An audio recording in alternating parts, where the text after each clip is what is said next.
The Savage Nation contains adult language, adult content, psychological nudity. Listener discretion is advised.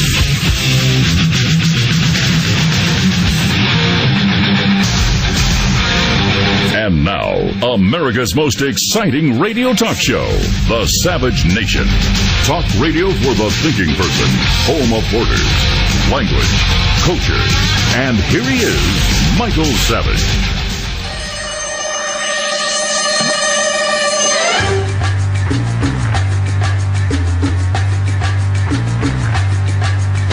As I described at the Pentagon, we're hitting ISIL harder than ever in Syria and Iraq. We are taking out their leaders. Our partners on the ground are fighting to push ISIL back, and ISIL has been losing territory. Our special operations forces are hard at work. We took out the ISIL leader in Libya. We've taken out terrorists in Yemen and Somalia. So we're sending a message. If you target Americans, you will have no safe haven. We will find you, and we will defend our nation. I feel better, knowing that we have such a strong-willed, such a patriotic man in the presidency. I sleep better at night knowing that he's doing everything he can around the clock with the geniuses and intelligence. And I have such faith in the Department of Homeland Security. Now, it is true that the enemies did slip through in San Bernardino because the government forbade anyone from looking at the social networking commentary for the last number of years. But look, if you want to make an omelet, as Karl Marx said, you got to break a few eggs. And on the way to this omelet called the New World Order, some of us have to die. We're the eggs that have to be broken. The sovereignty of America has been broken over Obama's knee. Oh, yeah. See, he's doing everything he can around the clock to make sure that Sharia is the law, not only of the land, but of the world. You may not see that. You may not know it. You may not want to hear it. You don't want to know about Islam's 1400-year war against the rest of the world, but it's a fact of history. Congress just approved $1.6 billion as part of the new budget to resettle illegal aliens arriving at the border through the year 2018. That's right. Paul Ryan, who is Obama's beard, we're going to be calling Paul Ryan Obama's beard from now on. The beard, I don't understand. I don't know what it means, but we're calling him Obama's beard because there is no Republican Party anymore. There hasn't been for a very long time. And Paul Ryan is simply shuffling, as they say, the deck chairs on the deck as the ship goes down.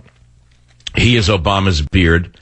He gave Obama everything that he dreamed of and then some, including extra money. Go ahead, take more money to resettle illegal aliens arriving at the border through 2018. Go ahead.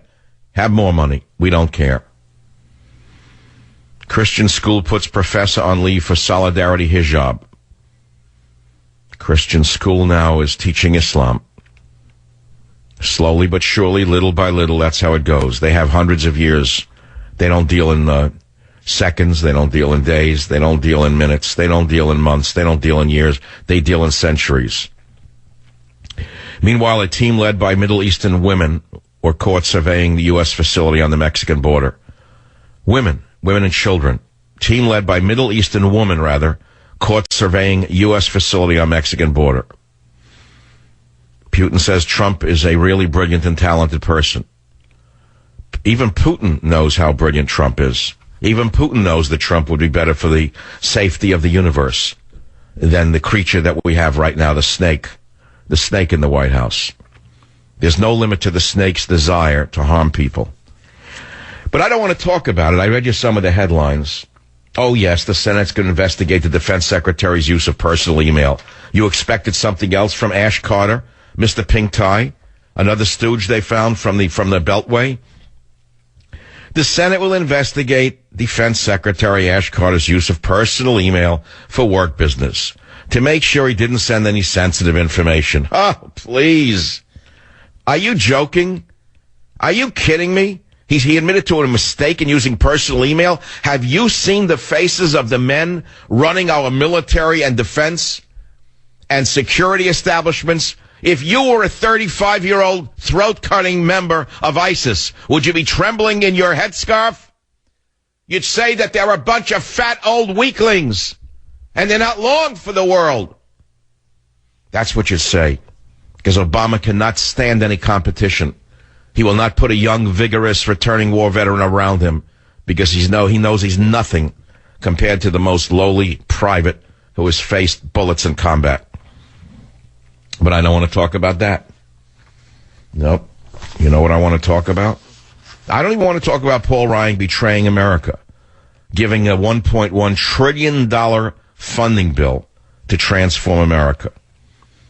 $1.1 trillion, including $1.6 billion to resettle illegal aliens arriving at the border through 2018. You may as well leave your own country because Paul Ryan, Obama's beard, fully funded DACA, fully funded sanctuary cities, fully funded all refugee programs, fully funded all of the Mideast immigration programs that have been exploited by terrorists in recent years. The beard has fully funded illegal alien resettlement. The beard has fully funded the release of criminal aliens. The beard has fully funded the H-2B foreign worker visa so Facebook can make more money.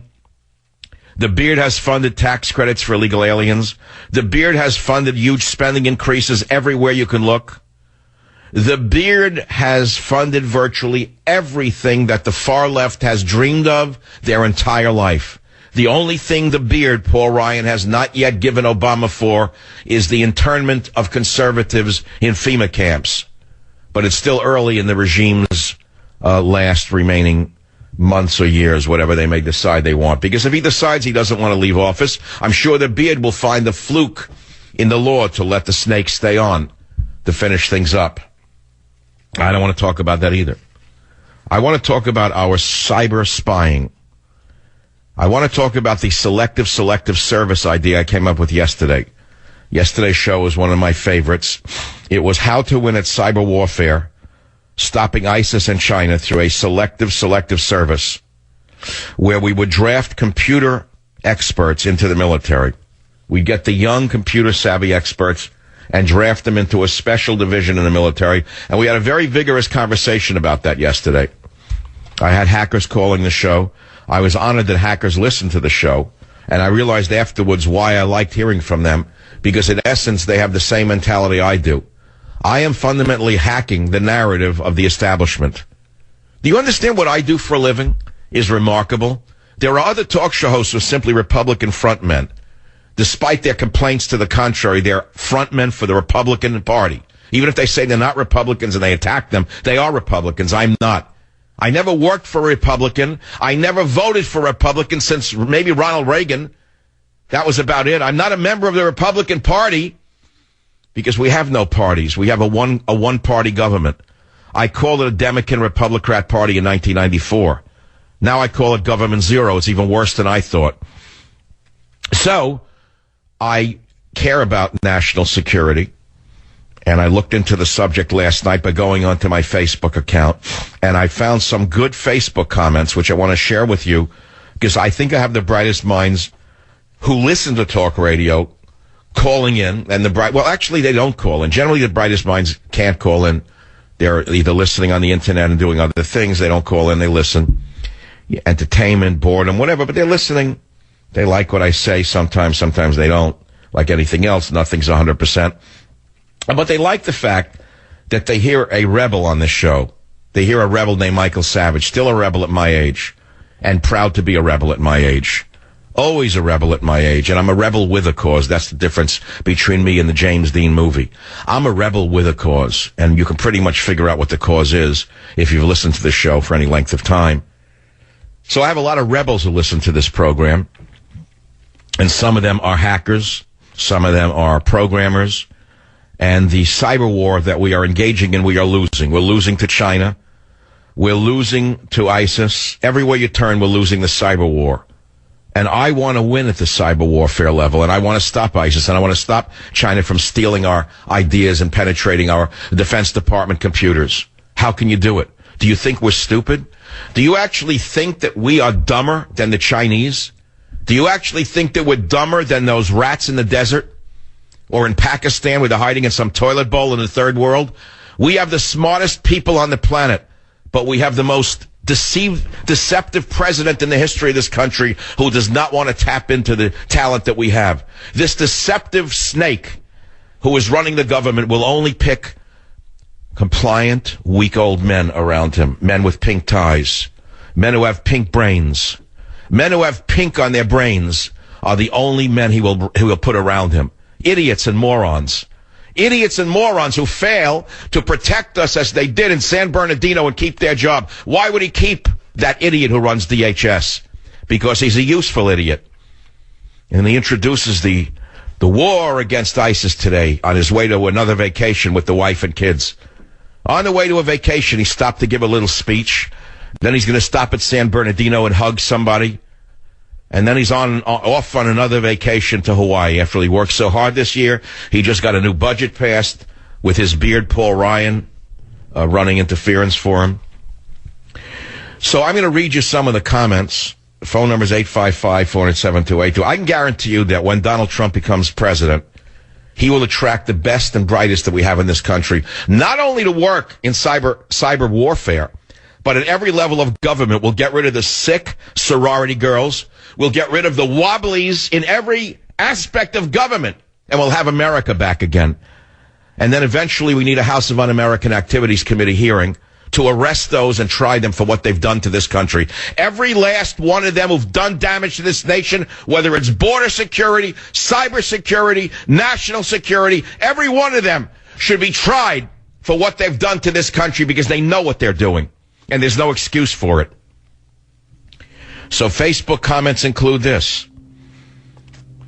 Lois Black says, instead of a draft, offer the companies a certain number of visas for foreign workers in exchange for them supplying the government with loyal hackers. Andrew Pollack wrote, instead of a forced draft, why not put out bounties for successful hacks?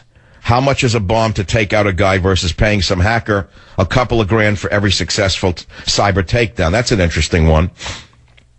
Jane Marie Sherber writes, a similar concept was highly successful during World War II at Bletchley Park in England. Some people have the type of brain that thrives on intense problem solving. Chess players, crossword addicts, computer hackers with no thought of monetary remuneration. They simply love the challenge. Sometimes they come across as eccentrics, but in a war situation, if handled by someone who understands what makes them tick, they can collectively achieve incredible results. Jane Marie, that is true. That's if we had a leader who was patriotic. That's if we had a leader who wanted to beat them at the cyber game. He doesn't want to beat them at the cyber game any more than he wants to bomb the oil trucks. Don't you understand that we have a man who is either playing for the other side or not playing at all? Don't you get that yet? Here are some other Facebook comments.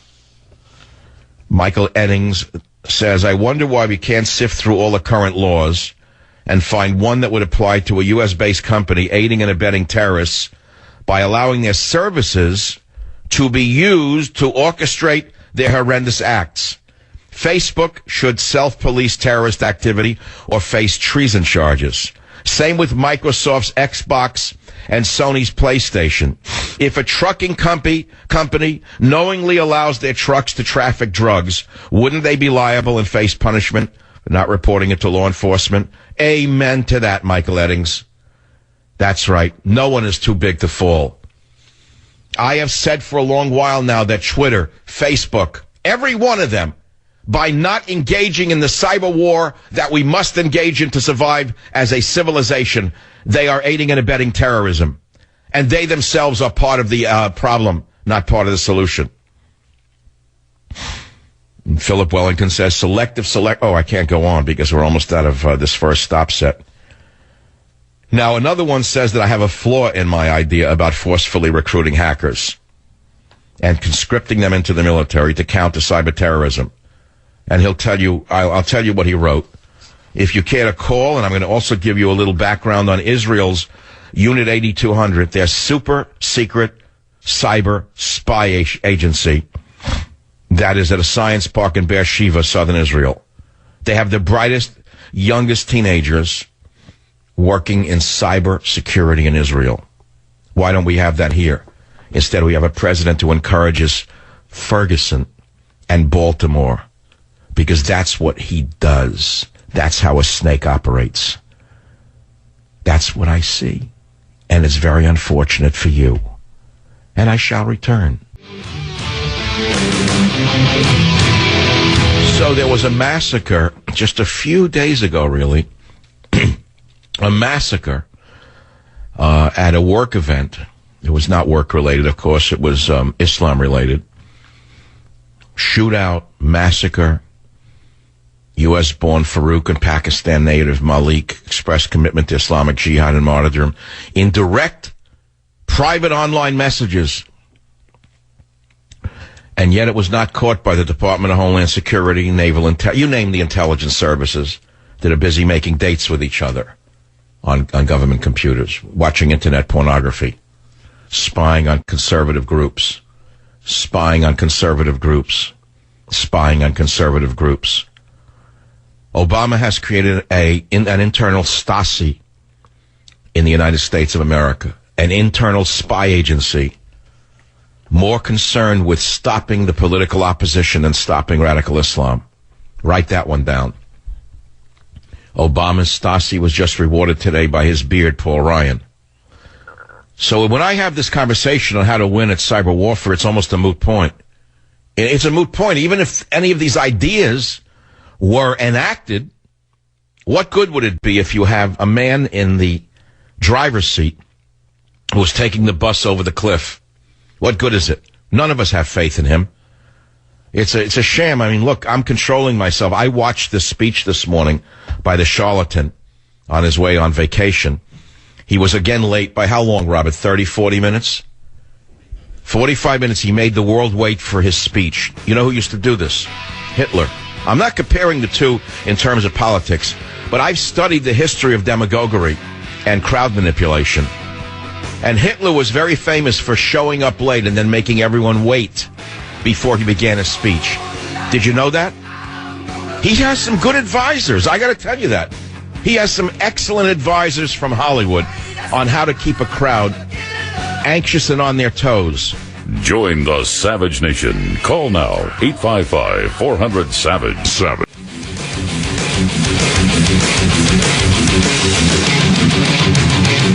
Okay, my friends, we are talking about losing the war against ISIS, which, God forbid, if this ever really happened, do you have any idea the ramifications of radical Muslims taking over the United States of America? You think this is a laughing matter? You think it can't happen here? You know, many of us walk around like it can happen here. Well, Germans walked around when Hitler took power saying he's a nut. It's a bunch of right-wing nuts. They're never going to get anywhere, even though he was a left-wing nut. And, well, the rest is history.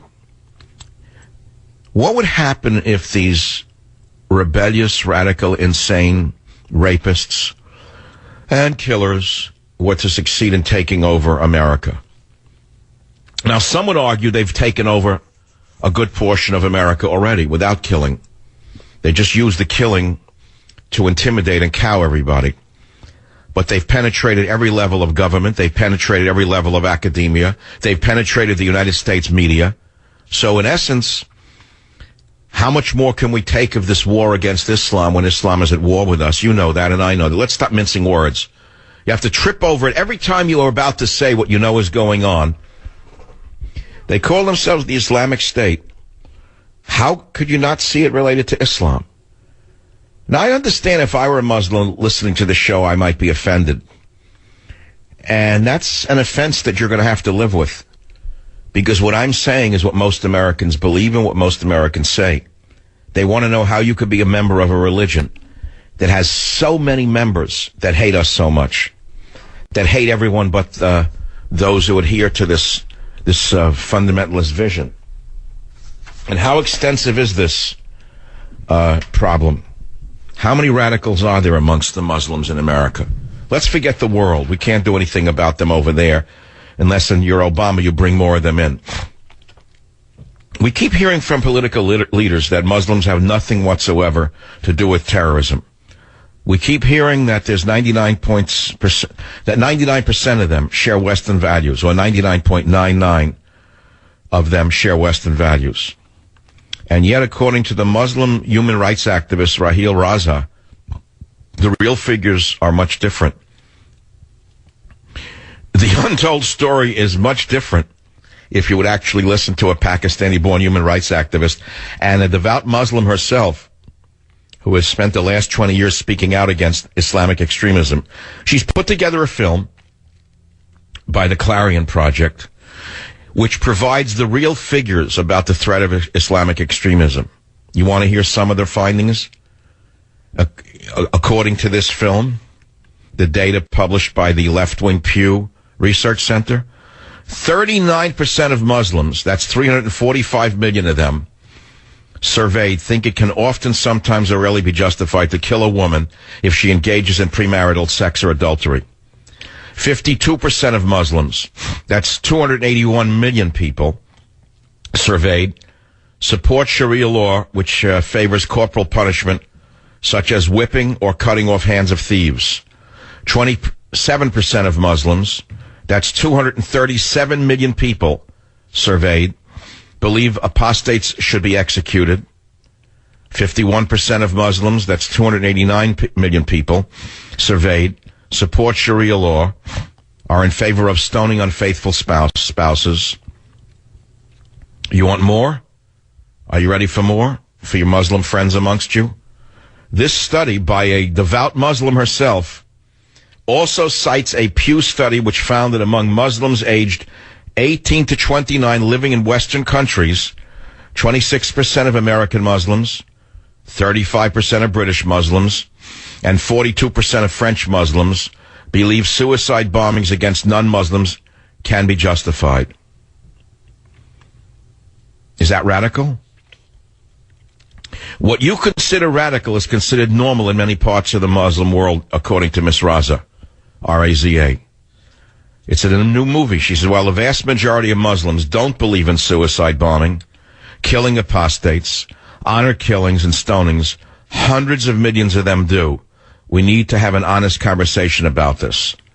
And the film challenges viewers to put aside charges of racism or Islamophobia and fear-mongering, etc., and really look at it straight on. And it's a narration by Raheel Raza, a devout Muslim herself, Pakistani-born, but she's a human rights activist, unlike CARE and the other front groups, who will always apologize for one terror attack after another. So what's the problem then? The problem is, do the fine gentlemen that Obama showed off this morning understand any of this? Does Mr. Clapper understand this? Does Mr. Brennan understand this? Do you really think they understand the problem that they're facing? And if they did, do you think they would do anything about it?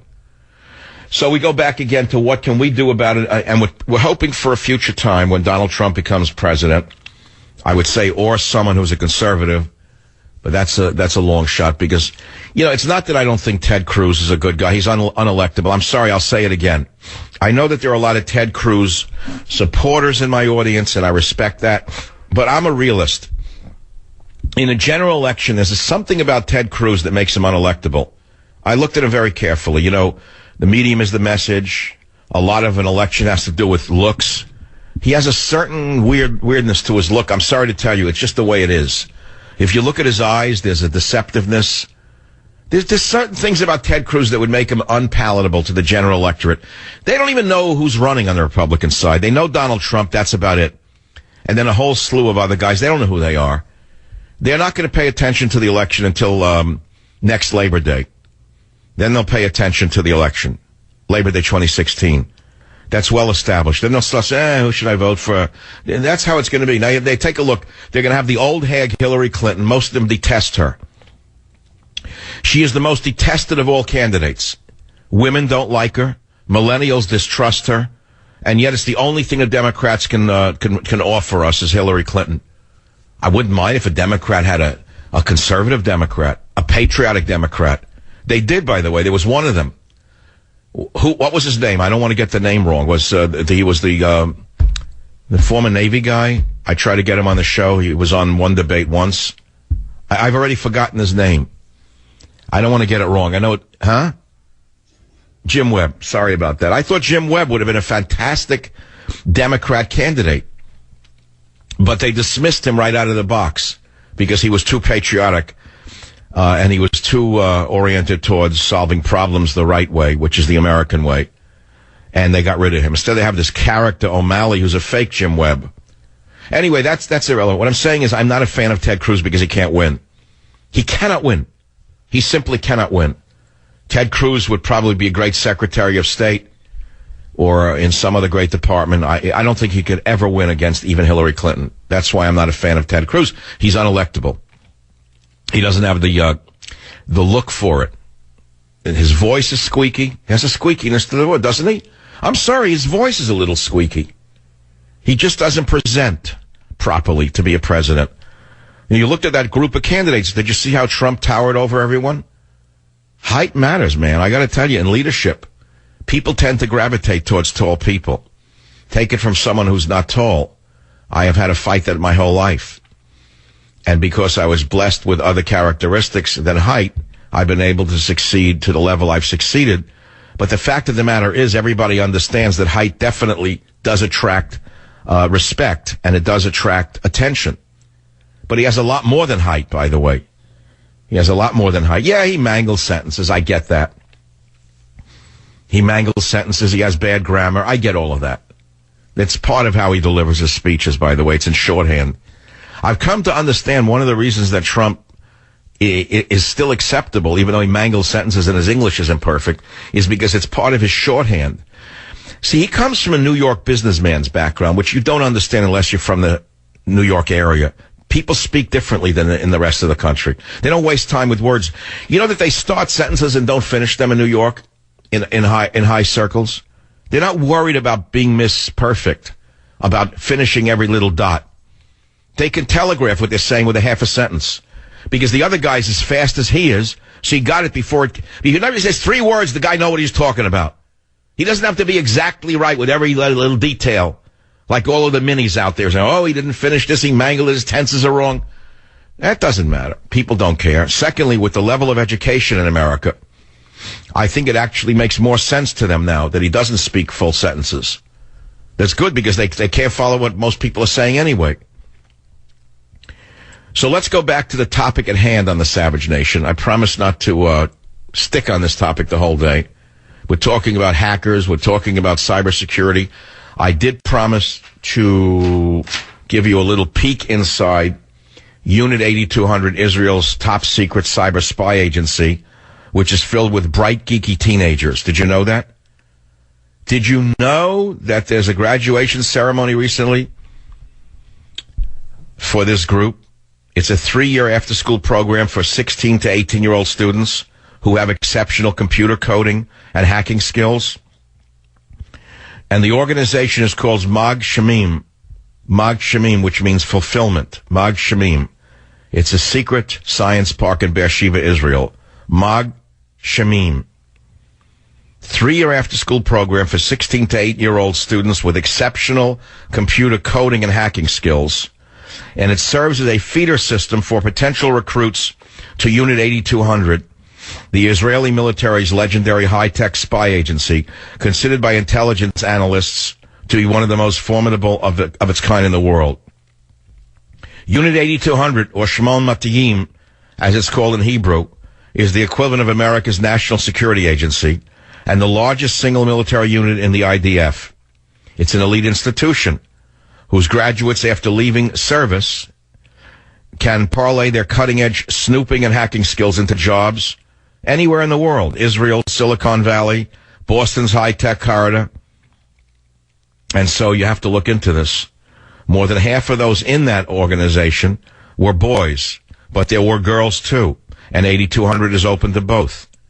And so the fact is, applicants are not admitted simply if they have high computer skills. They're admitted only after an online questionnaire, followed by a battery of more rigorous tests to gauge their abilities in programming, languages, and thinking outside. They say outside the... Anytime I hear thinking outside the box, I know people can't think outside the box. As someone who's always thought outside the box and performed outside the box, whenever I hear someone saying, let's think outside the box, I go to sleep and leave. Another program targets children in central Israel, where wealth and opportunities are greater. And of the 1,400 children who applied last year, about 500 got in. Did you hear that? So in other words, it's highly competitive. They don't take everybody. School can be boring for these bright kids. Some fail, one of the instructors said. But they can do their best here, so they love it. You get that? See, I can go into this because I was always brighter than the average student in school, and I was not doing well in most schooling because I couldn't stand school. I hated it. It's a paradox when you consider it, or you want to call it an irony, that although I hated school from the first grade onward, I stayed on forever getting 2 master's degrees and a PhD from one of the great universities because in graduate school I finally found areas of learning that interested me, and nothing could stop me once I found something I loved to do. I ate, drank, and slept the fields that I immersed myself in. But in the lower levels, I hated it. I couldn't stand it. I went to sleep. My mind literally shut down. I would go to sleep in a classroom. I would doze off because my brain was shutting down. I used to joke that between the first grade and the third grade, or was it between the first grade and the fifth grade, I learned what a peninsula was. 5 years they kept repeating the same thing. Here are the 50 states, and this is what an island is, and this is what a peninsula is. But anyway, the point is that a lot of these kids are super bright, and they can't learn in other schools, so they take them into the cyber area. This is fascinating. We'll continue to talk about it. Let's take a couple of quick calls on the Savage Nation. WDGJ Radio, line 7. Go ahead, please. Go ahead. You're on the Savage Nation, line 7. Next case. WABC, Rafi, line 2 from New York City. Go ahead, please. I'm going to disagree with what you said about the draft, because I don't think we need a draft at all. I think that if the U.S. military is going to put up a unit as the 8200 did, then the young are going to flow to it. And I myself happen to be a computer science student graduating this year. And if I am offered the opportunity to enter a unit as the 8200, I'll be the first one online over there for 2 reasons. Wait, you're saying you would go if there was such a unit in America, but is there? Is there one? It's the NSA, but I wouldn't want to work over there. No, I get it. There's no specialized unit for young people like you. People like me are attracted to the 8200 for many reasons, and one of them is because when they come out of there, they're offered jobs and things better than, as you said yesterday about Facebook and Twitter giving up their employees. I believe they would give them up, because when they leave the unit, they'll come back to Twitter, and they'll be much better and much brighter than they were when they left. I don't know about that. I really doubt very much whether these greedy buccaneers who own those companies would give up a dime. But I'm sending you your Hanukkah gift. I assume you're Jewish. You're getting government zero, even though Hanukkah is over. If not, you can give it away to a friend and put it under a Christmas tree. Stay on the line. Back in a minute. So today, on his way to a Hawaiian luau, our fearless leader gave a speech, and he used the very same words that he used after the terrorist attack in Paris. He gave a speech where he tried to reassure the American people, saying that there was no, quote, specific, credible threat facing the homeland. And then we had San Bernardino. And now today he gives the very same speech. The snake gives the same speech. The snake gets up today surrounded by Loretta Lynch, who try to attack Americans rather than jihadis. And again, the snake gives the same speech. He says, we do not have any specific and credible information about an attack on the homeland. Of course not. No, they're going to call you up and say we're going to attack somewhere, you idiot, you. They're going to send you a special delivery letter with a specific, credible threat. That's why we're talking about cybersecurity, because we don't have any. That's what we want to hear about, Mr. Obama. Not this garbage that you keep swilling out to a public that has the brains to burn down Baltimore, but not to save the nation. Join the Savage Nation. Call now, 855-400-SAVAGE, 855-400-7282.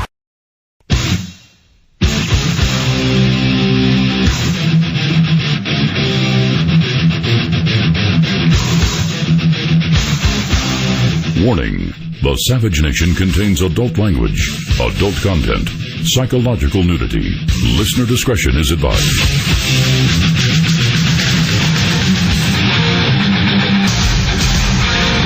And now, America's most exciting radio talk show, The Savage Nation. Talk radio for the thinking person, home of borders, language, culture. And here he is, Michael Savage.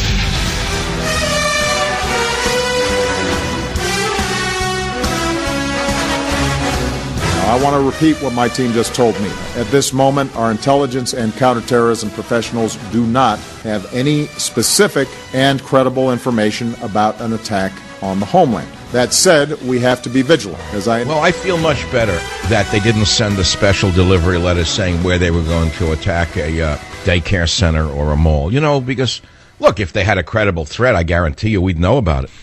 Flanked by his national security team, which is a laugh, said we do not have any specific and credible information about an attack on the homeland. Now, that's the exact same pap that he threw at us after the Paris attacks. But nothing changes because there are no consequences. You see, you don't understand something. When there are no consequences, a child will continue to act out, whether it be in a kindergarten or in the White House. And I don't have to say anymore. Not only are there no consequences to his incompetence and stupidity, and, by the way, evil intentions in the minds of at least 35 million Americans, but he gets rewarded for it. Got rewarded for it, for example, by his beard, Paul Ryan. Paul Ryan, the beard. The newly arrived Republican face is a beard.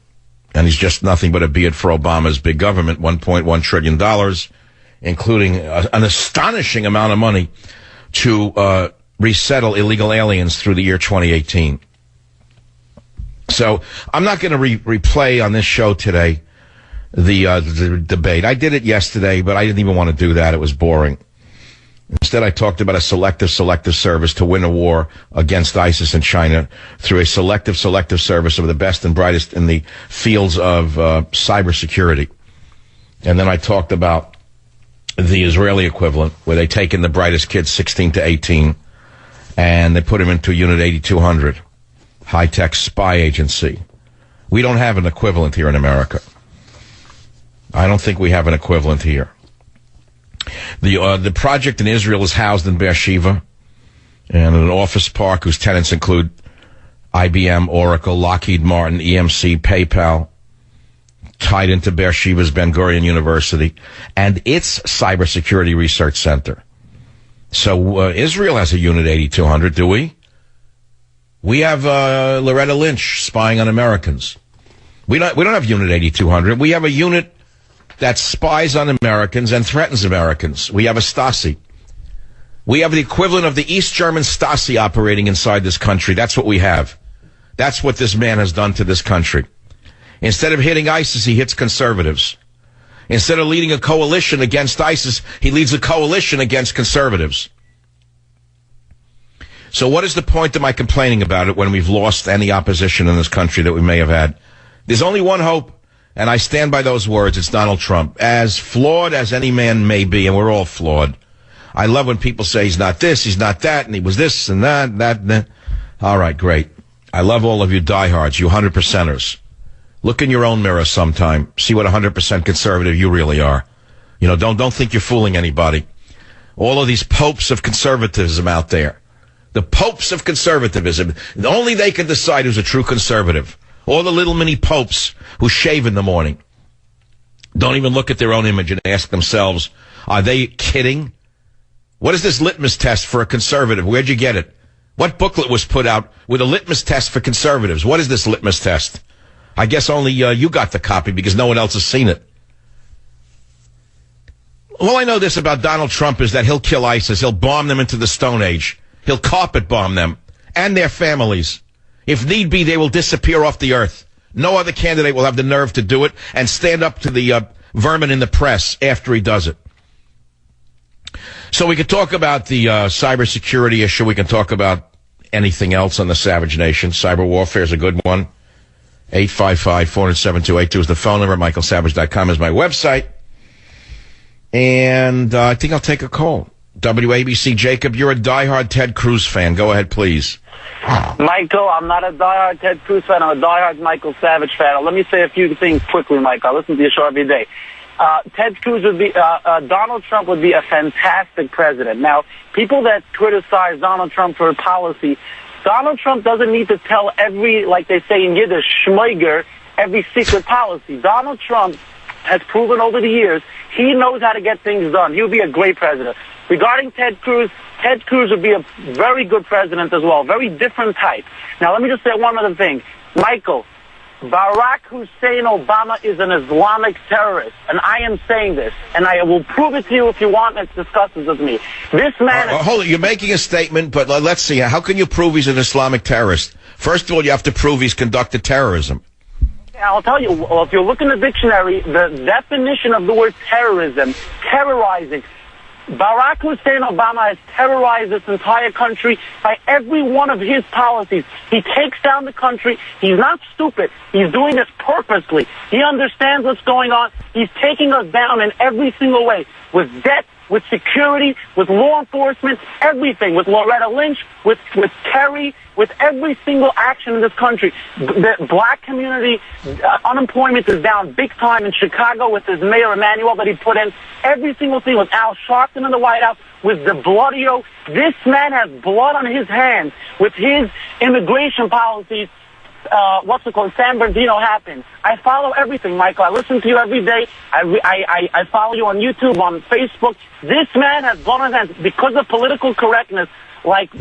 Jacob, we know the whole story. We understand why he gets away with it, because of white guilt, number one. That's how he got elected, and because of the idiots in the media who won't call him on the carpet. A Republican who belches, they call a fascist. This one decimates us every day, and they look the other way. But what do you expect looking at Jake Tapper? You expect an upright man? Or Wolf Blitzer? Tell me about Wolf Blitzer, a Jew from Israel. Tell me why he behaves that way all these years. Wolf Blitzer is a self-hating Jew. Now, let me just say one last thing, Michael. I appreciate the time very much. Barack Obama is a mafia-nick. He basically gets every single thing he wants. He never gives in. Now, Paul Ryan is a jerk with that beard. I don't want him there. No, I called him Obama's beard. That's the official name for Paul Ryan. He is Obama's beard. But why is he growing a beard when beards are so unfashionable in Washington? What's the beard about, in your opinion? If you're an Orthodox Jew, beards are required by a male. Why is Ryan growing a beard? I'll tell you why. I think it's a secret deal between him and Obama. Obama's a Muslim. He really wants to have a beard. He doesn't want to give away the secret. Now you're funny. So, in other words, Ryan's growing a beard because Obama can't show the beard. Exactly. Let me just say very funny. Well, at least you have a sense of humor. At least you have a sense of humor, which is nice. Are you allowed to read Government Zero, Jacob, in your community? I would love to. To be honest with you, I've been calling for weeks. I've been trying to get through to you. Now, the reason I didn't... now you got the free book. It's Hanukkah's over, but you got a Christmas present coming. It won't come in a package with a cross. Don't worry about it, Jacob. You won't be ostracized in your community. Come on. We're just having fun already. That's all. That's all. Heavy rain's coming here in the San Francisco area, but they haven't announced the drought's over yet. Jerry Brown's still lecturing about the global warming and the drought. We've been deluged with water, rain, more coming. El Nino's coming. The snowpack's getting bigger every day. They haven't acknowledged that it's over, that nature suddenly corrected itself. They're still on the same story. CEO who jacked up drug prices arrested by the FBI. How could they do that? What did he do? Let me see this one. Exec who jacked up price of a life-saving drug is arrested. How is that possible? Martin Shkreli, I can't even pronounce his name. Martin Shkreli, the former hedge fund manager, vilified for buying a pharmaceutical company and jacking up the price of a life-saving drug more than 50-fold, was arrested Thursday on securities fraud. Charges unrelated to the furor. The boyish-looking 32-year-old, a relentlessly self-promoting figure who has called himself the world's most eligible bachelor on Twitter, and recently plunged into the hip-hop world by buying an unreleased album by the Wu-Tang Clan, was taken into custody in a gray hoodie and pleaded not guilty in federal court in Brooklyn. I don't even understand. What did he do? Charge an indictment unconnected? What was he charged for? His actions at another pharmaceutical company, Retrofin, which he ran as CEO until last year. Prosecutors said that in a Ponzi-like scheme between 2009 and 2014, Shkreli lost hedge fund investors' money through bad trades, then raided Retrofin for $11 million cash and stock to pay back his disgruntled clients. In other words, he got caught. What they all do, he got caught doing. That's all. He wasn't smart. He missed one step. He missed 3 New York lawyers. All he needed was 3 New York lawyers to cover this for him, and he would be working for the White House instead of going to jail. Shkreli engaged in multiple schemes to ensnare investors through a web of lies and deceit, said U.S. Attorney Robert Capers. Tell me how that's any different than Obama ensnaring Americans through a web of lies and deceit and pushing forward a $1.1 trillion budget. Isn't that the same thing as a Ponzi scheme? Yeah, it is, but he's running the country. It's nice to be king. So that's the story. It is now 16 minutes after the hour. And before I take a break, people have been asking me, am I taking off for the holidays? No, I don't have anywhere to go. I don't want to go anywhere. My problem is everyone is off. Robert, you're off next week, right? And Jim's off just for Christmas. I like to work holidays. If you know, even when I go somewhere, I have a studio where I go. I don't want to be off the air. What is there out there other than, tell me what there is out there other than using your mind. What is there to do? Walk around. I don't understand it. I don't know what people do with their time off. I understand. I don't understand, actually. What do people do with time off? What is the purpose of living but to use your mind and to try to do some good and make some sense out of a crazy, insane world? Why would I not want to be here for you? I'll do it as long as God gives me the ability to do it. I'll be back.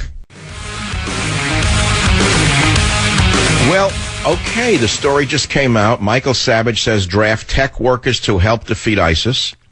Talk host urges taking Trump's idea a step further. WorldNet Daily just wrote the article up. It's posted only on WorldNet Daily. You'll probably see it nowhere but there and on michaelsavage.com. And the article begins like this. When Donald Trump was asked at the CNN Republican primary debate to clarify his call to close down parts of the internet to thwart ISIS, the front-running candidate emphasized collaborating with the country's best tech entrepreneurs and talent. Talk radio host Michael Savage told his listeners Wednesday he agrees with Trump, but he would take it a step further, advocating a military draft focused on information technology workers. Savage said, I wouldn't get our brilliant people together and ask them to do it. I would require them to do it. Savage called for a selective service that targets IT workers who can go to work for the government as hackers to take down ISIS websites, Al-Qaeda websites. And then we need programmers to program positive information for the youth of America, to make them love the country again and want to help the country again, he said. And then you're going to be involved in a cyber war that you might win. During the debate Tuesday night in Las Vegas, Trump recommended bringing together, quote, brilliant people from Silicon Valley and other places and figure out a way that ISIS cannot do what they're doing. I don't want them using our internet, Trump said. Savage noted that the buccaneers of the internet fortunes, I like that word, buccaneers. I was very proud of that. The buccaneers of the internet fortunes, Mark Zuckerberg of Facebook, Bill Gates of Microsoft, Larry Ellison of Oracle, they're brilliant people, very successful. They've made billions off of the internet, which was launched by the government and developed with federal funding, Savage pointed out. But unlike the Obama administration, he doesn't want to use that as justification to take more of their money. Instead, the tech world can contribute directly to the war on terror. Quote, Savage said this, there's a lot of things they could be doing that they're not doing in this war on terror. He said an incident last week made him wonder which side Facebook Zuckerberg is on in the war against Islamofascism. As WND reported, Facebook censored a post on Savage's page on the social media website, which featured photographs of Muslim demonstrators holding signs threatening beheading and death for those who insult Islam. Facebook has not explained why it deleted the post, but it provided a link to its community standards page, which lists hate speech as one of its prohibitions, along with violence, graphic content, and nudity. Messages in placards held up by the London Muslims included, quote, behead those who insult Islam, freedom go to hell, Europe takes some lessons from 9/11, and be prepared for the real Holocaust. On his show Wednesday, Savage said Facebook censored me. Why don't they censor the Islamofascists? He asked, which side is Zuckerberg on? Savage reiterated the government needs to have a specific draft, not a generalized draft, because we don't need everyone. I think they need to draft computer experts into the military tomorrow. Thank you, Art Moore, and thank you, WorldNet Daily, for being the only major league conservative website in the country that actually publishes articles that have meaning. Now to the calls, 855-400-7282. We're going to put that on the top of michaelsavage.com. Of course, it should be up on WND right now. Maybe some other outlets will pick it up. I think it's a very important idea that is a selective service. WJR, John, welcome to the Savage Nation. Dr. Savage, I just want to thank you for standing guard over the Christmas vacation. When everybody else is gone, somebody's got to stand guard, and as a letter carrier, I love listening to the afternoon. Thank you, and Merry Christmas to you. Well, hold on. As a letter carrier, you're going to have a present from Santa in the mail. It's my book, Government Zero. It'll be arriving in your own pouch and to give to yourself. Stay on the line. I may be off a day or two because I think the network closes down for Christmas Day. I'm pretty sure everyone does.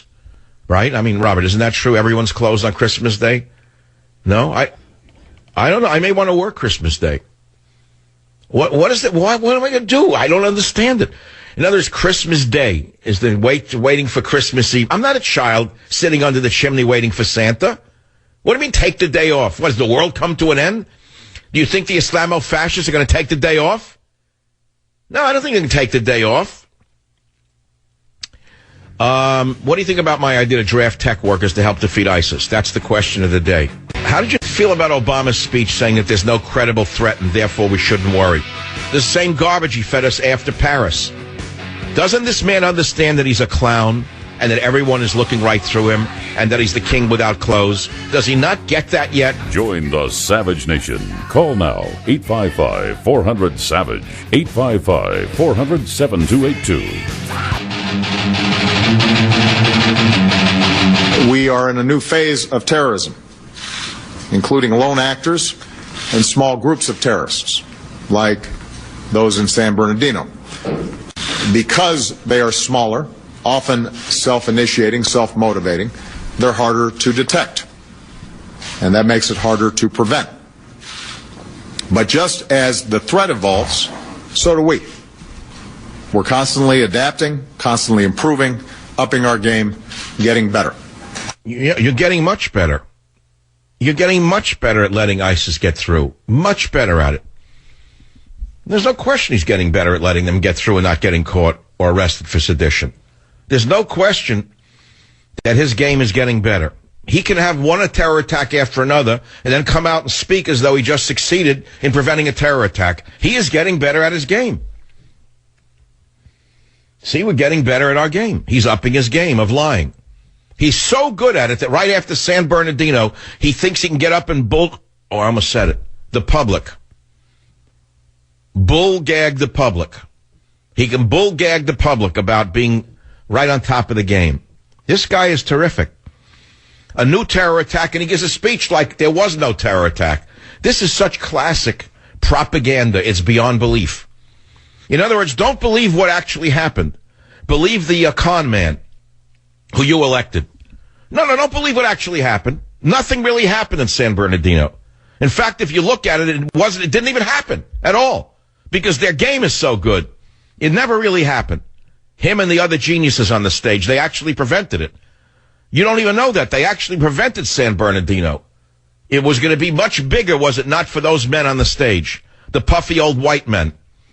They're the ones who prevented a much bigger act from occurring. And he's getting better, and he's upping his game of lying. He's so good at it that he believes his own BS.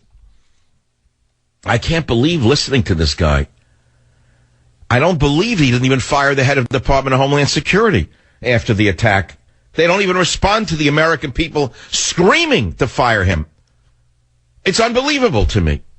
All right, let's move on because this is impossible. We know it's coming. It's going to get much worse. Much, much worse. You can pretty much be sure that none of us are safe today. You can pretty much be sure that no one's in charge that will stop the next terror attack.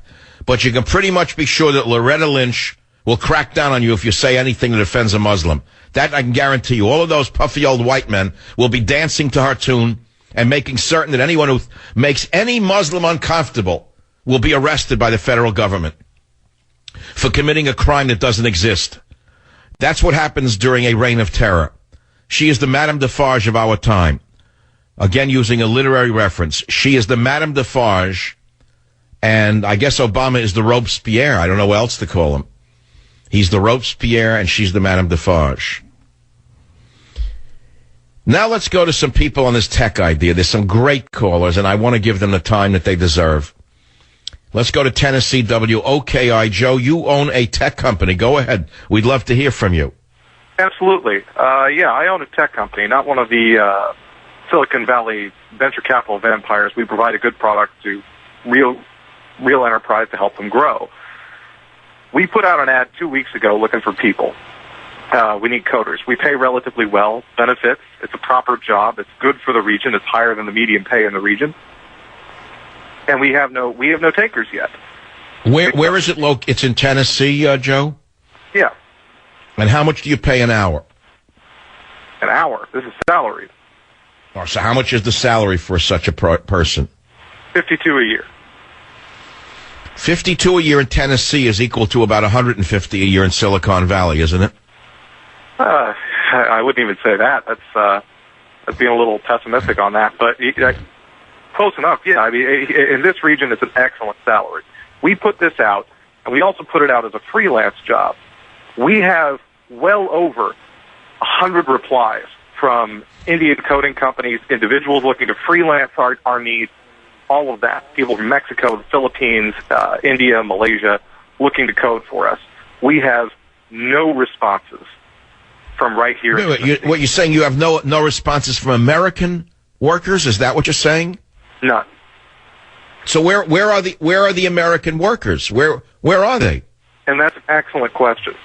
See, the thing is that there's plenty of people that work for these tech companies, but the people that actually make the magic happen, the coders, the programmers, they're superb people. They nose to the grindstone. They're the best workers you'll have in the world. They're complete nerds. They're devoted to what they do.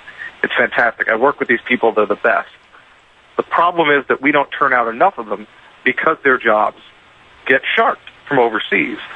And I feel like if we were to institute some kind of, I guess, a cyber defense draft, which is a good idea, which I like, because it would give them a lot of experience. When they come out of the military, they would be better employees for me. They'd be the best. I'd love it. Why don't we create a cyber school, federal cyber schools, 5 of them, 6 of them across America, that would be run by people from Microsoft and Facebook and Twitter. They'd be drafted to run these schools in this time of war, and they'd set the schools up.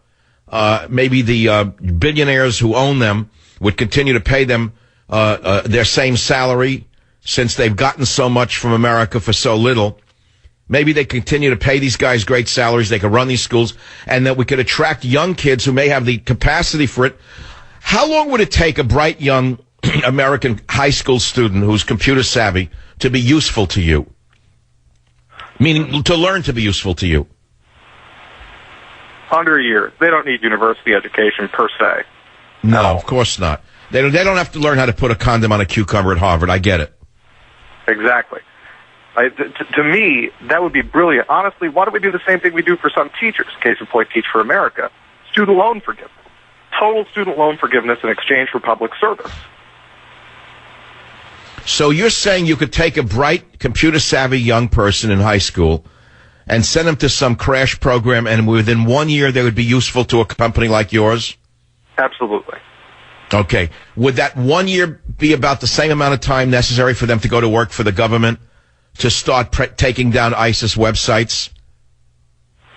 Yeah, they'd have to cut their teeth a little bit first. I mean, granted, ISIS websites are mostly publicly hosted. I mean, remember, ISIS is using social media that's the companies are based in the United States. They're using Facebook. They're using Twitter. They're using Instagram. Well, why isn't Facebook and Twitter and Instagram forced by the federal government to stop permitting the terrorists from using their highways? Honestly, I would agree to that. Were I Mark Zuckerberg, I would say I would immediately... Well, why is Zuckerberg not being forced to do it? You know the answer better than I do. Obama comes there, he gives speeches for gazillions of dollars, and Zuckerberg gets to do nothing for America except line his pockets with more profits. And the same is for Bill Gates, despite all of his PR agents and all of his, sweater jobs about what a nice guy he is not using Microsoft to stop them. And the same goes for the Sony PlayStation, etc. These companies must be forced to protect us. Now, by the way, having said that, I am not a computer expert. What would it take for Zuckerberg to shut down an Al-Qaeda access to one of his highways? How would he do that? Well, the issue is that you wouldn't. It would be a little bit difficult. First off, ISIS would be able to use a VPN, virtual private network. They'd be able to route it through website. They'd be able to route their traffic through, several of them, proxies. The real way. It would be really difficult to cut off access from a given region in Syria without completely disabling the internet in that region, and that is even beyond Mark Zuckerberg's power. The issue is, though, that you screen for these accounts. Literally. It's not particularly hard. You keep a DOD or a Department of Homeland Security, CIA, whoever, whatever alphabet soup you'd like. You keep a liaison with you at corporate headquarters. They look through all posts in a given language, Farsi, Pashtun, Arabic. They look through posts in this given language. They run the algorithms that the NSA already has, and you immediately delete and shut down accounts. It would be literally, if you put the right amount of work into it, and then this wouldn't be particularly expensive. Joe, are they already doing this? Joe, are they already doing this surreptitiously? Absolutely not. Because ISIS is useful. ISIS creates instability. ISIS keeps the Gulf states on their toes. It keeps Syria on their toes, who for some reason, actually I can tell you exactly why, because we want to build a pipeline. It keeps Syria under pressure. It keeps them all. So, Joe, you're actually now going from your field of expertise to politics, which obviously you're deeply enmeshed in because you're taking time out of a busy day to listen to a talk show and to call in to Michael Savage and all that. You're saying the government is purposely letting ISIS exist? Why else? It wouldn't be hard. We have the permit for this. We've bullied Facebook, Twitter, et cetera, into cooperating. Verizon, we bullied any number of tech companies into cooperating with NSA Dragnet spy programs. Why aren't we doing it for this? Clearly, this is not a matter of. This is guilt by omission, at least in my opinion. Clearly, we have the power to take command and do something about this, but we haven't. So the same President Obama who tells our U.S. Air Force not to bomb a convoy of oil trucks and tells them not to blow up pickup trucks during a victory parade and tells Air Force pilots to come back with full bomb loads on bombing missions is telling people in cybersecurity to look the other way and let ISIS plot their next attack? Maybe not tell them to look the other way, but not taking any action. So there are people in the government who are listening to this show who would love to get up and scream that they know what's going on. They could stop the next attack, but they're being prohibited from doing so by higher-ups. Isn't that what you're implying? Yes, essentially, yes. So the war on terror is a fraud, in other words. To you, a man who runs a tech company, who obviously is super brilliant, to have built this company. You have a background in the field. You probably started out, as a programmer yourself? No, my background's in biochemistry, but that's even better. All right, so you went from biochem to tech. You have a successful company. So you're a super thinking person.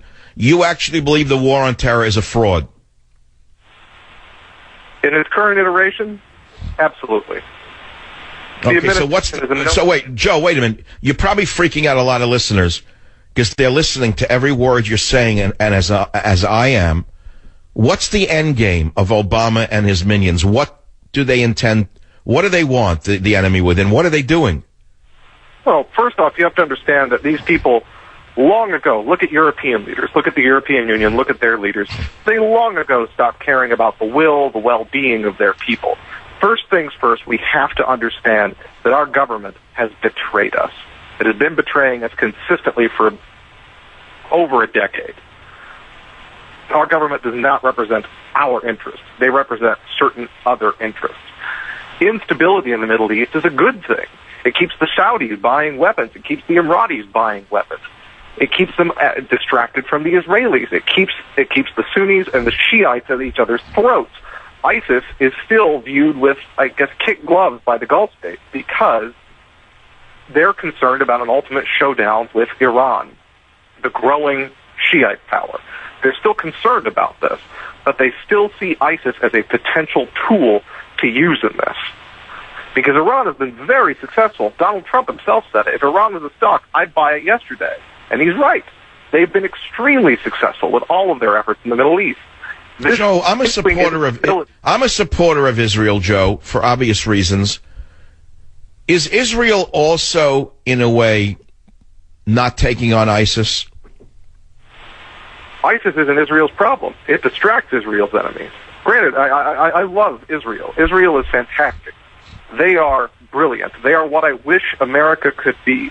Ruthless and subversive when dealing with their enemies at the same time. They give no quarter and they ask none.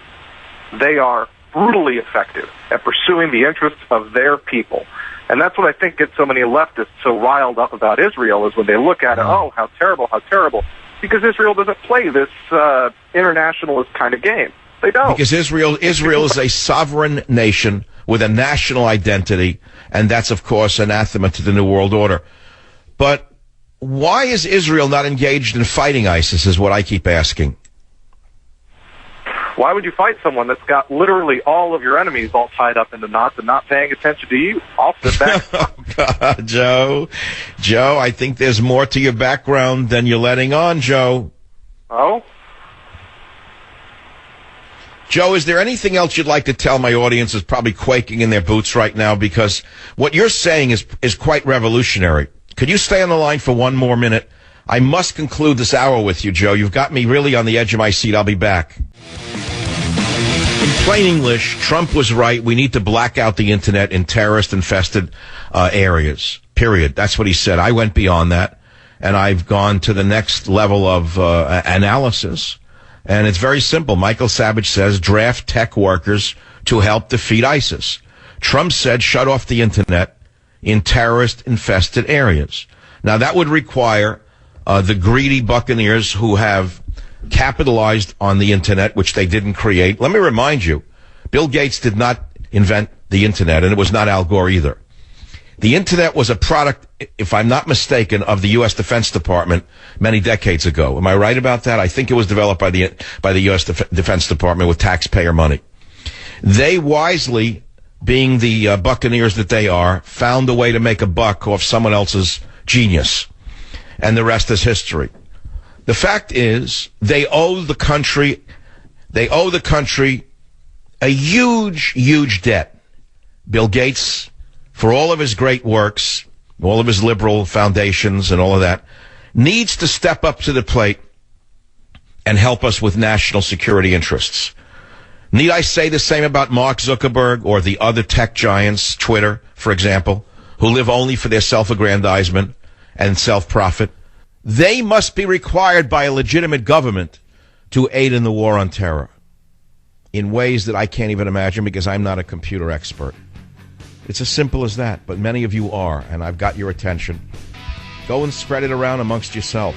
Go and have a beer tonight with someone and talk about this from today's show and yesterday's show. And why don't you see if you can get someone above you to do something to protect us, because Obama is not protecting us. He is aiding and abetting the opposition, as sure as I'm standing here. One man's opinion, back in a minute. Join the Savage Nation. Call now, 855-400-SAVAGE, 855-400-7282.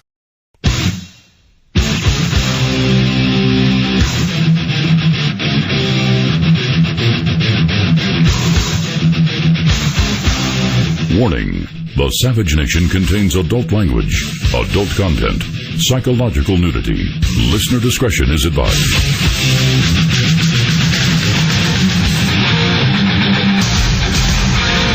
And now, America's most exciting radio talk show, The Savage Nation. Talk radio for the thinking person, home of borders, language, culture. And here he is, Michael Savage. Any refugee coming to the United States, some of them victims of terrorism themselves, will continue to get the most intensive scrutiny of any arrival. Liar. You are such a liar. They go through up to 2 years of vetting, including biometric What about screening. your vetting? How come no one looked into your background? Into the fiancé visa program under which... Look, I can't listen to this anymore.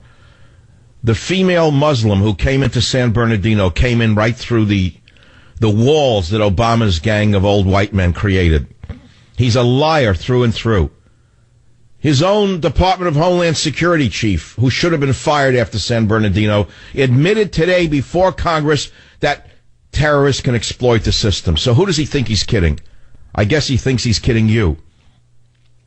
the trolls who don't like Michael Savage. Why do you listen to the show if you don't like me? Why do you waste my time? Just listening to me wastes my time. On the Facebook page, I posted the W&D article. Michael Savage just came out minutes ago. Draft tech workers to help defeat ISIS. And some of the comments are these. I believe Joe is one of the most intelligent speakers I have ever heard in radio. I'm glad you took that call. Another one says, please expound on what Joe said, Michael. ISIS is useful, he said. Michael, explain who benefits from ISIS. Okay, let's do that in this hour, in addition to talking about this. Because there's a reason they're still existent. You could have defeated Hitler in less time than Obama's war on terror and Bush's war on terror. Hitler was defeated in less time when we had real patriots sitting in the Oval Office. Another one says we should make IT specialists an elite force with high honor, same as Navy SEALs, Green Berets, Delta Force, etc. I don't think so. I think that taking bullets in combat is much different. I think you could have divisions within the SEALs and Berets and Delta Force, which you already have. There's no question in my mind that they already probably have the highest level of IT specialists working there. How can they go out on a field mission without having an IT specialist with them? How could they? Okay, so these are some of the comments, and I can see I'm getting the best callers.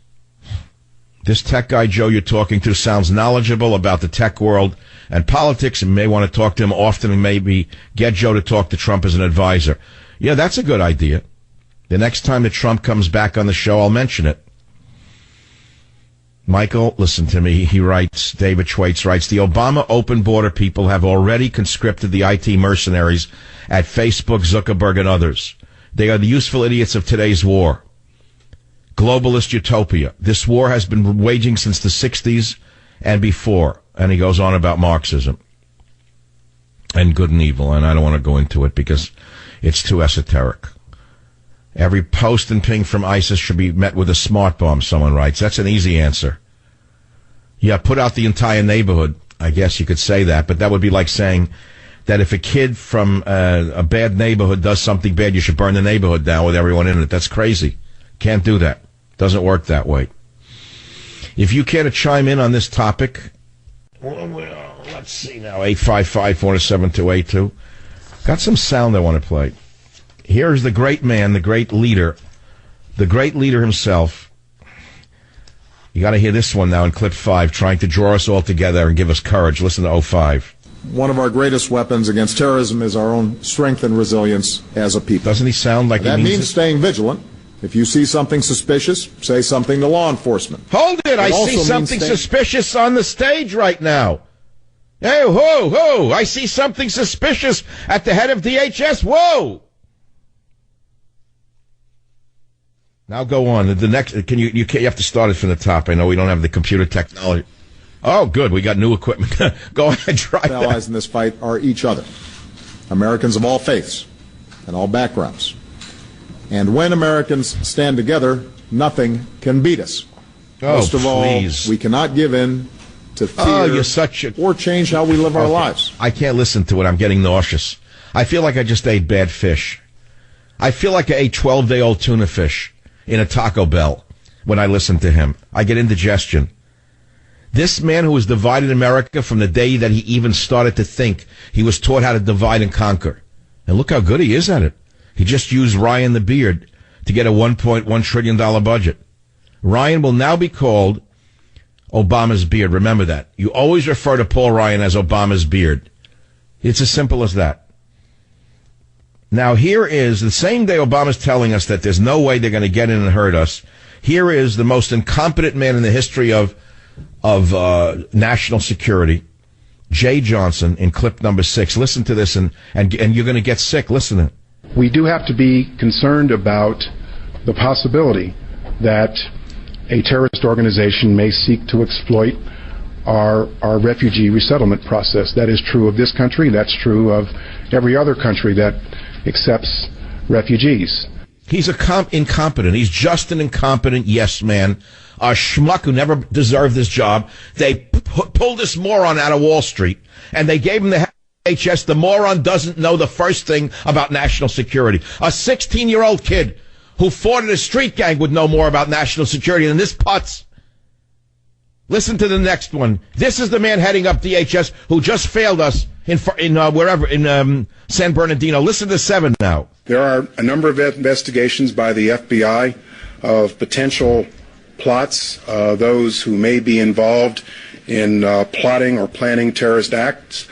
And as I've said, the new environment that we are in includes not only the potential for terrorist-directed but terrorist-inspired attacks. Why is this man in his job? Why don't they demand he be fired today? Why? Ask the Beard why. Ask the Beard who just gave the deceiver, the snake, $1.1 trillion to spend as he will, a kid in a candy store. Ask Paul Ryan why he doesn't ask that Jay Johnson be forced to step down. But wait, it gets even better. Jay Johnson, who just failed us and is now doing the media tour. They sent him out on a media tour to cover up his failure. He goes on CNN, Fox News, C-SPAN. They got him off his chair, his big chair at DHS. Listen to what he says in clip 8.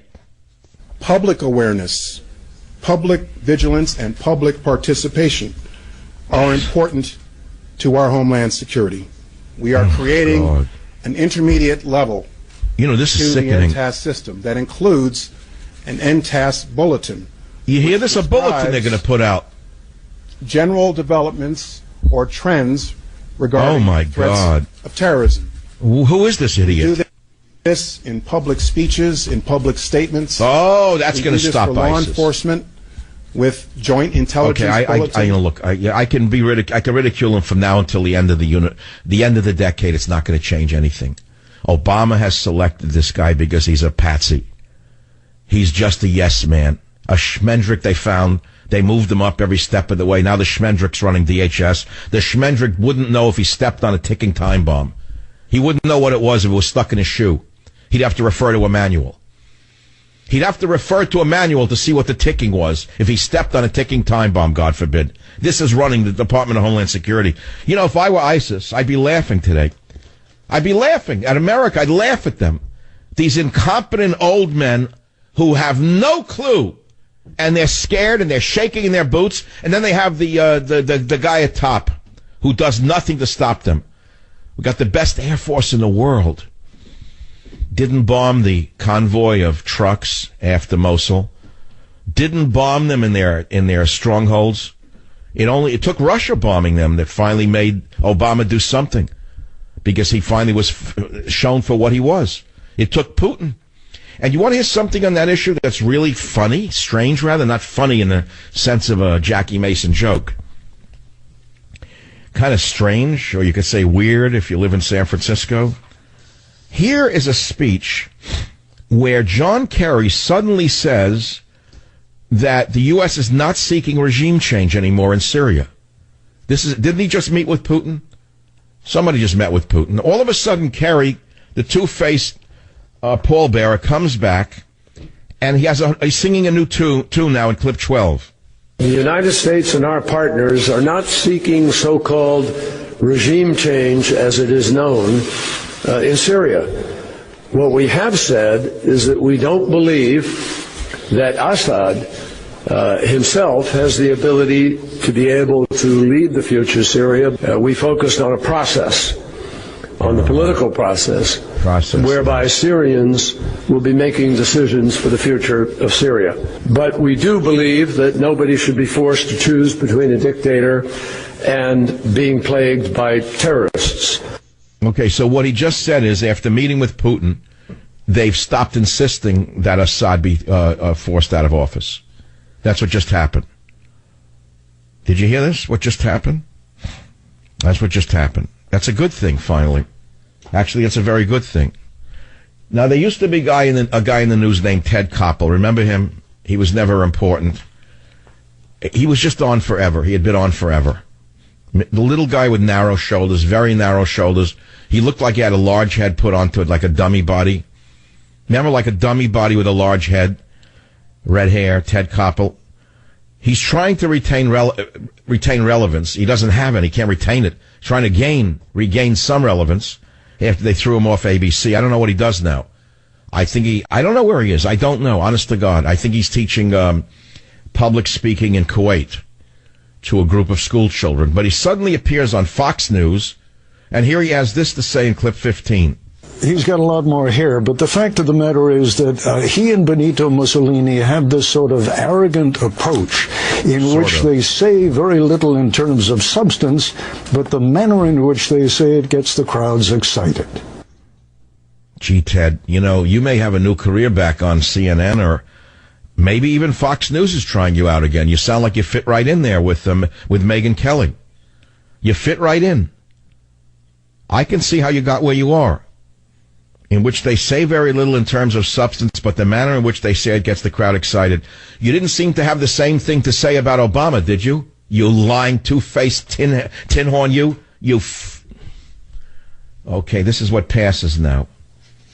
What else do we have? Obama's on the way to a vacation. He's going to meet with the families in San Bernardino.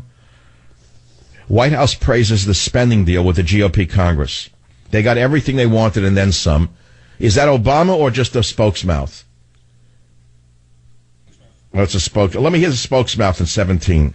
So we walked into these negotiations. Oh, not him. Focused on making sure. Stop. Turn the war criminal off. If there's a sane nation after he's out of office, and there's a people tribunal, Josh Ernst is the first to go. He goes up where Goebbels went at Nuremberg. Josh Ernst goes up there with Goebbels. Don't you love these young, squeaky clean young white men who work for Obama? They get up every morning, bushy-tailed, beaver-tailed, whatever. Bushy-eyed. I don't know how they even say those phrases. Bushy-eyed and beaver-tailed. I don't know the American phrase. I feel like a foreigner in my own country. Bushy-eyed, bush-tailed and beavy-eyed, bleary-eyed and bush-tailed, something like that. They take a shower, they take a shave, they take some pills to get them going, and they get up and lie for a living. Could you imagine having to lie for a living? Could you imagine the burden being a human being, and every day you wake up knowing that you have to lie for an individual, that your only job on earth is to lie for somebody who you know is a liar and ruining a nation? Could you imagine living like that? I couldn't do it for all the money in the world.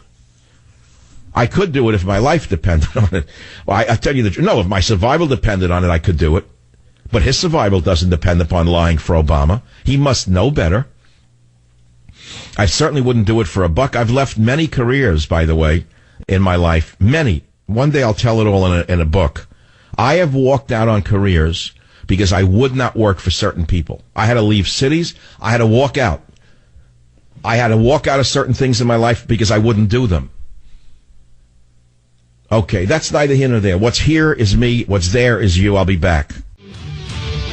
So, we feel good about the outcome, primarily because we got a compromise budget agreement that fought off a wide variety of ideological writers, but yet ensures the priorities that this administration has identified when it comes to investing in middle-class families and protecting the country. This Goebbels, that's Josh Ernst, the Goebbels of our time, is crowing that Obama just got everything that he ever dreamed of, and then some. $1.1 trillion.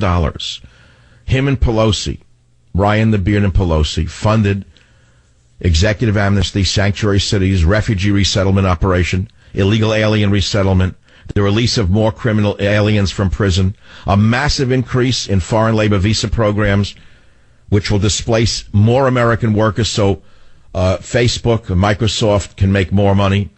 Tax credits for illegal aliens. No money to complete the 700-mile double-layer border fence approved 10 years ago. And Goebbels is crowing about it. His boss is clicking his heels, and Goebbels is crowing about it. And who did it? You don't have a Boehner to kick around anymore. He's laying on a chaise lounge somewhere in Jacksonville in his condo with a case of booze. They ship him in a case of booze probably every month. And he shickers it up pretty good there. Just, as he can. That's all, another altar boy. He got his payout. They gave him the case. Once a month he gets the case. Now you got Paul Ryan, the beard. That's the one with the beard, the young one. He's the young Boehner, but worse. This is a young Boehner, and he's even worse than Boehner. Boehner had a pink tie. This one has a beard, a black beard. Let's call him Blackbeard the Pirator. We'll come up with new names for Ryan. That's all we can do is ridicule him. We got no power. Zero power. Power to the people, huh? Yeah. Real power to real people. Sure. All power to the people. It's all power to Obama. Period. End of story. Where it ends is a neighborhood like San Bernardino near you. Little by little, a war against us, killing us through 1,000 slashes. You know, there's an old adage in the Arabic that when they couldn't kill a man with one blow, they killed him with 1,000 slashes. We are the giant that's being killed slowly with 1,000 slashes. And yet we could stop them from doing it, but that would require Zuckerberg and the others to shut down the information superhighways in their neighborhoods. And that would cost them a little money. I mean, you got to keep those yachts running somehow, don't you? Join the Savage Nation. Call now, 855-400-SAVAGE, 855-400-7282. Savage. So we walked into these negotiations focused on making sure that Republicans would not succeed in advancing their ideological agenda through the budgetary process. Stop right there. Have you ever heard anything like this in the entire history of this government? Josh Goebbels Ernst, the lout, the spokesmouth for Obama, Josh Ernst, the Goebbels of our time, just actually let the cat out of the bag. He said, we fought with them basically to stop the Republicans from succeeding in advancing their ideological agenda through the budgetary process. I rest my case. You see, this administration does have the capacity to stop ISIS as it is. But the thing is, Obama does not have the intent to do so. Why is that? People say it's because of the progressive Marxist ideology. As stated by Chicago Mayor Rahm Emanuel, never let a crisis go to waste. Never let a crisis go to waste. Google, Microsoft, Facebook, Twitter, Instagram, they could all be enlisted by a legitimate government to shut down the enemy. And you can't see this, can you?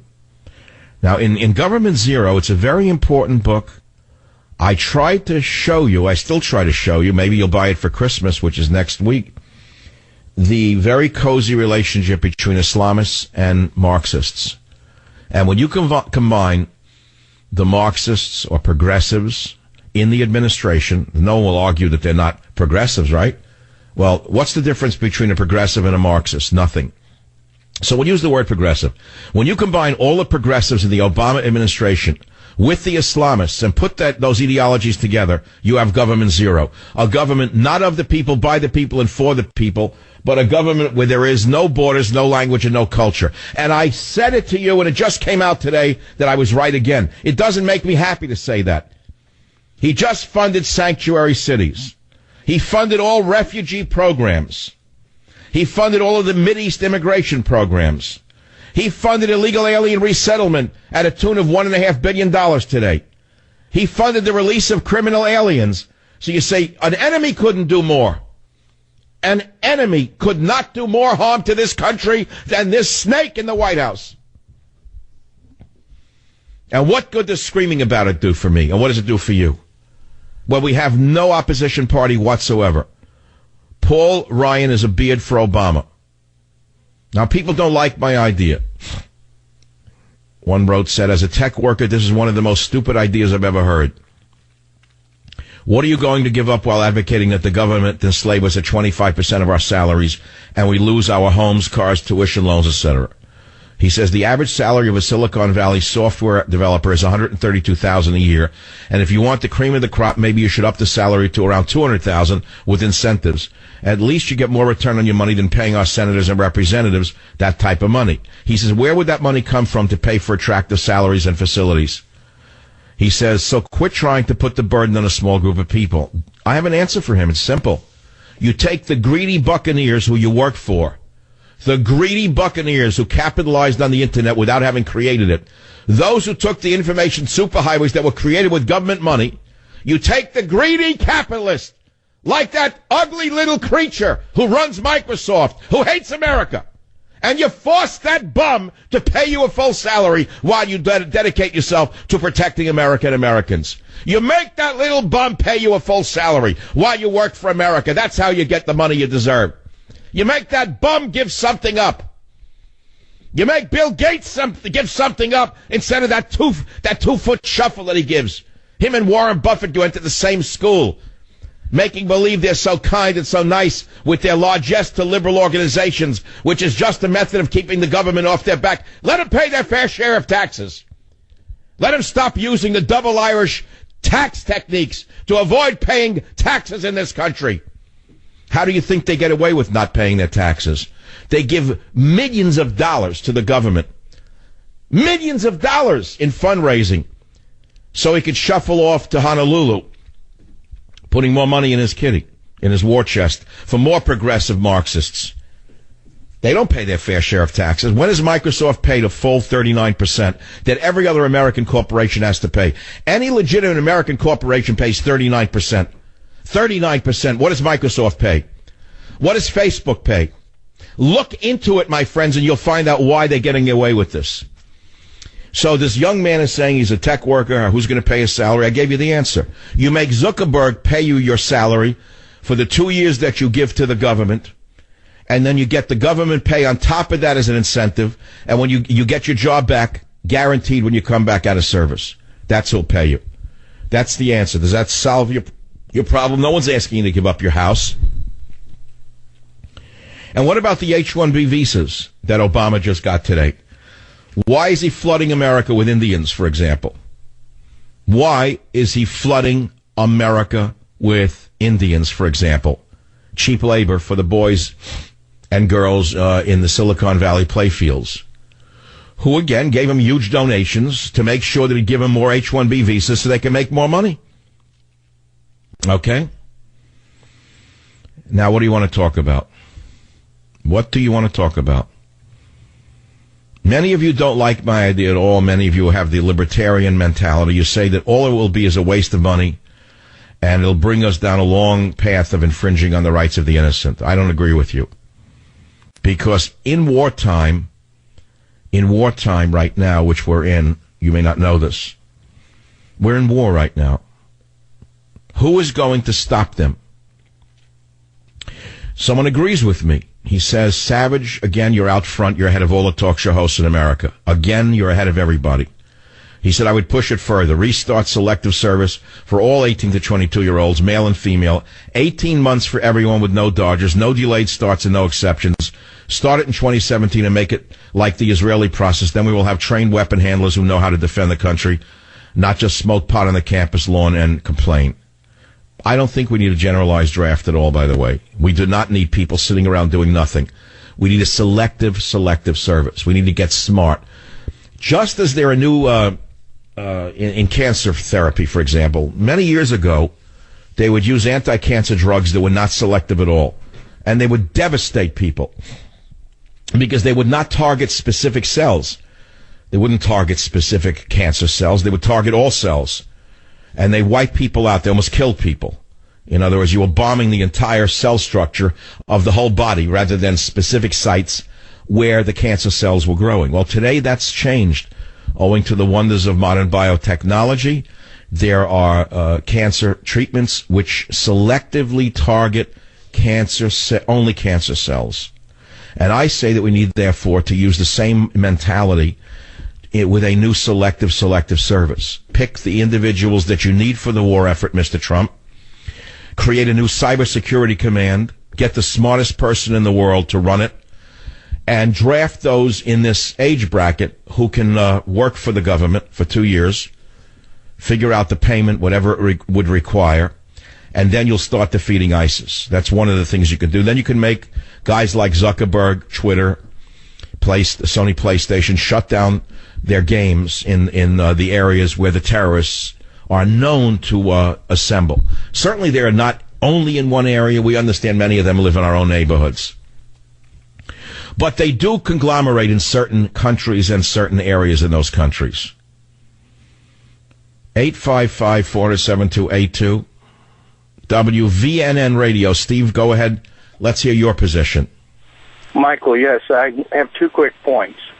One, the reason the Internet was designed the way it is, it's a packet switch network, so that if we had an attack in the U.S. which cut off one route of the Internet, that the routers, as they're called, would find a different path. And so it's virtually impossible to shut off one area of the Internet because of the way it's designed. And secondly, within the last 2 years, there's been a new command stood up called Cyber Command, whose sole mission is to fight the cyber war. And it's a Department of Defense multi-branch service. Yeah, I understand, but they failed us just now in San Bernardino. Well, yes, sir, but there are going to be some failures, but we don't know the successes they've had. Well, that's Obama's argument, that we don't know the successes they've had. What are the successes that they've had? Do we know? Will we ever know? Why don't we know about them? Well, I mean, I'd like to see, they keep telling us they stopped so many, Feinstein, in between the business deals. She comes up every once in a while. She pops up like a mushroom in the rain, and all of a sudden she gives a speech, Mrs. Feinstein. She pops up from the business deals, and all of a sudden says, oh, you don't know how many we've stopped. Really? How many did you stop? Why don't you make a list for us? Why don't they give us a list, like Santa Claus? Show us the terrorist attacks you've stopped, Diane, because I don't believe a word that comes out of her mouth. And I don't believe they've stopped any terrorist attacks. How's that? Why should I believe that? They didn't stop San Bernardino. Why not? And I'll give you the answer why not. The answer is because Obama or Valerie Jarrett or somebody at that level prohibited the screening of social media going back in 2011. This just came out today. Senior officials rejected a proposal to incorporate social media screenings in the vetting process of foreign visa applicants in 2011. This was reported by all places by MSNBC. It was reviewed. In other words, they were looking into screening social networking internet sites for purposes of verifying information related to applicants and petitions. This went on for over a year, and then it was stopped by senior officials. And the person said it's unusual for a policy to go through the review process for over a year and then not happen. So either Obama or Valerie Jarrett or somebody in that White House stopped this review process and permitted that Islamic murderer, the little girl who committed that massacre. So you have to understand what you're saying to me may not be true. I don't trust this government, Steve. Do you? No, I don't either. Not with the Obama administration in charge. And I think it would be useful if they would tell us the terrorist attacks they stopped via. Yeah, I keep hearing. Yeah, right. Obama gave a speech today saying we stopped many. Okay, list them for us. Right. List them. Show the ones you stopped. Because right now all we know is Jay Johnson failed us in San Bernardino and you didn't fire him. Right. $1.6 billion of this new budget of $1.1 trillion is going to be used to resettle illegal aliens inside the country through 2018. Did you hear that today? Could you believe it? Yes, I heard that, but it's crazy. I don't think they should be doing that at all. No, I don't think so either. Steve, I'm sending you a great Christmas present. It's my wonderful work of genius, Government Zero. Stay on the line. We'll send it out to you. Ryan gives it all away. The beard gave it all away. Obama's beard. Anyway, the only place you can find the most creative idea that come out of talk radio in a very long time, which is mine, it can only be found on worldnetdaily.com or michaelsavage.com. Nobody else will link this article because I'm not a member of the Old Boys Club. It's that simple. I am not a member of the Old Boys Club. Thank God I'm a member of your club, the Savage Nation. Back in a minute. Someone just wrote, use West Point as a training facility. Well, that would be good, to use West Point for a military purpose instead of a social service. Take a look at what they're putting into West Point in Annapolis now. Hey, 1, 2, 3, 4. Hey, 1, 2, 3, 4. Then Gary Collins writes, Dear Dr. S., bright-eyed and bushy-tailed, P.S. I love you. I know, I had it backwards. I couldn't remember it. I thought it was bushy-eyed and bright-tailed, but that would be in a gentleman's club. I'm sorry, I couldn't remember the actual phrase. Bright-eyed and bushy-tailed, it is. That's Josh Goebbels Ernest. Yes, indeed. He brushes his teeth every night and every morning. Takes a shower, uses anti-deodorant. Anti-deodorant. Now, if you used anti-deodorant, you would smell, right? So he uses deodorant. Antiperspirant. You know, I only used that when I was 17 years old. I'm slipping into that now. I remember when I was 17, you want to conform, right? You had to be, every hair in your head had to, like, be the right hair because you were so, like, a high school student. So for the first time in my life, I wanted to be an American. I wanted to be very normal. I got a roll-on deodorant. I remember it, and it had aluminum in it. It, like, stuck under my arms. I hated it. Luckily, I hated that. So I go with my instincts. I wouldn't use it after that. I used it once, and it made my underarms sticky. Never used it again because I'm inherently a clean person. You don't actually smell if you're a clean person, incidentally. You don't need a deodorant. You know that you don't need a deodorant if you're not hiding something? People stink who are hiding something. Generally, you'll find. I don't want to go into it, but it's true. The more they're hiding, the worse their body odor is. Did you know that? It's not only people, but it's a related thing. It's true. There was a DA here in San Francisco who was known as a stinker. They couldn't go in his office. A very left-wing fanatic. He defended the worst criminals on earth. A liberal through and through. Came from a family of criminals who were liberals. All the judges and lawyers in his family were crooks going back 3 generations in San Francisco. I won't mention his name. Everyone knows who I'm talking about. It sounds like halitosis, but it isn't. And this guy was known as a stinker. You went in his office, you could puke. People would hold their noses. They would not breathe for the time they came in for a quick meeting. And it was all based on his evil nature. But you don't really need an antiperspirant, truthfully. And it turned out I was intuitively right, is what I'm trying to say. My intuition has always worked for me. Always. My whole life. Why? Because years later, as I studied biological sciences, let's put it to you that way. And then I got into the field of anti-Alzheimer's nutrition, which was 20 years ago, and I found the relationship between certain substances in foods which cause the degeneration of the brain and nutrients which could slow it down, which now is kind of the currency in the field. I wrote Reducing the Risk of Alzheimer's many years ago. It turns out that aluminum is one of the most neurotoxic metals there is, and most of the deodorants are aluminum-based, incidentally. So it's a good thing I didn't use the deodorant. And it was all because as a 16-year-old I had good intuition and sensed that it was a toxic substance. Refugees, $1.6 billion to resettle the Democrat voters. Well, we're going to have to raise that amount of money to fly them home and resettle them where they came from when Trump wins. Remember, whatever goes up can come down, and whatever goes north can go south. Government zero will be saved. One day again will save this country. Savage.